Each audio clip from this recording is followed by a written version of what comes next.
কোনো নেতা মন্ত্রীর লোকেরা সরকারি হসপিটালে যায় বলে আমার জানা নেই। তারা প্রাইভেট হসপিটাল অ্যাভেল করেন, বড় বড় আধিকারিকরাও তাই করেন, যারা হাই ইনকাম গ্রুপ। ন্যাচারালি এখানে যারা আসেন তাদেরকে পরিষেবা দিতে হবে এবং সব হসপিটাল থেকে দালাল রাজ মুক্ত করতে হবে এবং মানুষকে সুন্দর পরিষেবা দিতে হবে। এবং আমরা ভারত সরকার নাম দিয়েছে আয়ুষ্মান মন্দির। মন্দিরে যেমন পবিত্রতা থাকে, শুদ্ধতা থাকে, স্বচ্ছতা থাকে, একাগ্রতা থাকে, সেবাপরায়ণতা থাকে, সেই ভাবটা স্বাস্থ্য কেন্দ্রগুলোতেও আসবে। এই লক্ষ্য নিয়েই কিন্তু এখানে আমরা কাজ করছি। কাপড় পেতে ব্যাগ মাথায় দিয়ে শুয়ে থাকেন, এদের হোটেলে থাকার পয়সা নেই বলে করেন, নিরুপায়।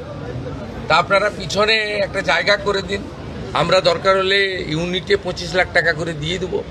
আপাতত আপনার পাইপের লোহার যেগুলো আছে সে সেট বানিয়ে ভালো করে মেজে দিয়ে একটা কমন ইউরিনাল ল্যাট্রিন দিয়ে ফ্যানের ব্যবস্থা করে এটাও করতে পারেন, এটাও আমরা বলেছি।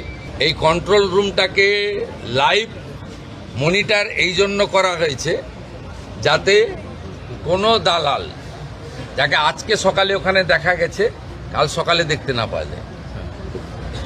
এটা একটা বড় উদ্দেশ্য কিন্তু ব্রোকারদের হাঁটানো।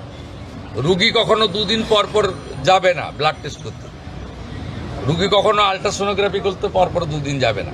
তাহলে চিহ্নিত হয়ে যাবে একটা লোক যে সোমবার সকালেও দাঁড়িয়ে আছে, মঙ্গলবারও দাঁড়িয়ে আছে, বুধবারও দাঁড়িয়ে গেছে।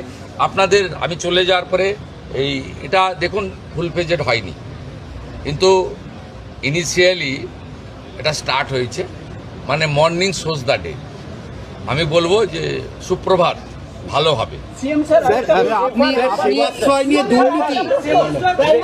প্রাইভেট হাসপাতালে হেলথ মিনিস্টার বলেছিলেন যে একটা সিট রিজার্ভ রাখতে হবে, বেড রিজার্ভ রাখতে হবে, যেটা যারা দুর্বল মানুষ তাদের জন্য সংরক্ষণ। আপনাকে ক্ষেত্রে বলি শুনুন, ডাক্তারবাবু তখনও জয়েন করেননি ক্যাবিনেটে।